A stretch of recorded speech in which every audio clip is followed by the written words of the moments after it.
Welcome to village Tamil. இன்றைக்கி நம்ம வீடியோவில் என்ன பார்க்க போகிறோம்னா, அவரைக்காய் சிறுகிழங்கு ரெண்டையும் கலந்து பொரியல் செய்கிறது எப்படிங்கிறத பார்க்க போகிறோம். இது கிராமத்து சைடில் கண்டிப்பாக இந்த பொரியல் ஒரு நல்ல விசேஷத்துக்கு கண்டிப்பாக இருக்கும். அவரைக்காவை இந்த சைஸுக்கு வெட்டிக்கோங்க, நல்லா பெருசாகவே போட்டுக்கலாம், ஒன்றும் பிரச்சனை இல்லை. அவரைக்காயும் சிறுகிழங்கும் சம பாதி போடணுன்ட்டு இல்லை, அவரைக்காய் கொஞ்சம் கம்மியாக போட்டுக்கலாம். சிறுகிழங்கு தொலியை உரிக்கிறது இப்படி உரித்தா நல்லாயிருக்கும். நம்மெல்லாம் இப்போ குக்கரில் போட்டு உரிக்கும், அது நல்லா இருக்காது. இது அந்த காலத்து பாரம்பரிய முறைப்படி இப்படி தான் ஒரு துணியை வச்சு உரித்து வைப்பாங்க. நல்லா கழுவிக்கோங்க, மண்ணாக இருக்கும். தொலி கொஞ்சம் கொஞ்சம் இருக்கத்தான் செய்யும், இருந்தாலும் அது ஒரு விதமான டேஸ்ட்டை கொடுக்கும். அதில் இப்படியே தொலியை உரிங்க, அந்த துணியை வச்சே உரிக்கலாம். நல்லா கழுவி எடுத்து அந்த அவரைக்காய் வெட்டி வச்சுருக்கோமே அது கூட இதை கலந்துக்கிறோம்.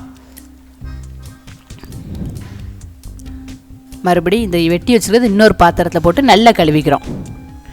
ஏன்னா மெயினாக சிறுகிழங்குல கொஞ்சம் மண் இருக்கும் நிறைய. கழுவி முடித்த பிறகு ஒரு அகலமான பாத்திரத்தில் போட்டு சிறுகிழங்கையும் அவரைக்காவும் நல்லா வேக விடணும். வேகும்போதே உப்பும் போட்டுக்கிடணும், அதுக்கு கூட மஞ்சள் பொடியும் போட்டுக்கலாம்.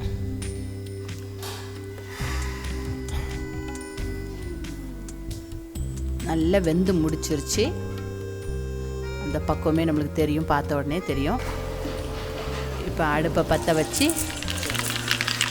பாத்திரம் சூடான பிறகு எண்ணெய் ஊற்றி கடுகு வெங்காயத்தை போட்டு தாளிக்கிறோம்.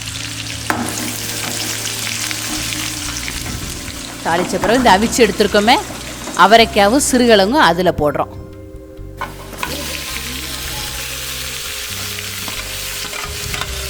இது நீராவிலே வேகிறதுனால ஆரோக்கியமும் கூட. உரப்புக்காண்டி வத்தப்பொடியை சேர்த்துக்கிட்டேன். வத்தப்பொடி சேர்க்கறதுனால கொஞ்சம் கலர்ஃபுல்லாகவும் இருக்கும் மிளகாய் சேர்க்கறத விட. இப்போ இதை நல்லா கிண்டி எடுத்துட வேண்டியதுதான்.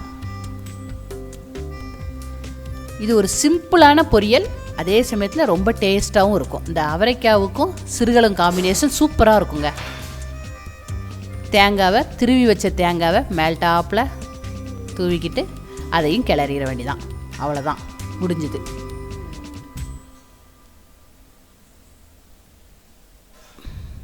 இதெல்லாம் அந்த காலத்து சமையல், ரொம்ப டேஸ்ட்டாக இருக்கும். இந்த வீடியோ பிடிச்சிருக்குன்னு நினைக்கிறேன். மறக்காமல் லைக் பண்ணுங்கள், உங்கள் ஃப்ரெண்ட்ஸுக்கு இதை ஷேர் பண்ணுங்கள். எங்கள் சேனலை சப்ஸ்கிரைப் பண்ணாதவங்க உடனே போய் சப்ஸ்கிரைப் பண்ணுங்கள். நன்றி, வணக்கம்.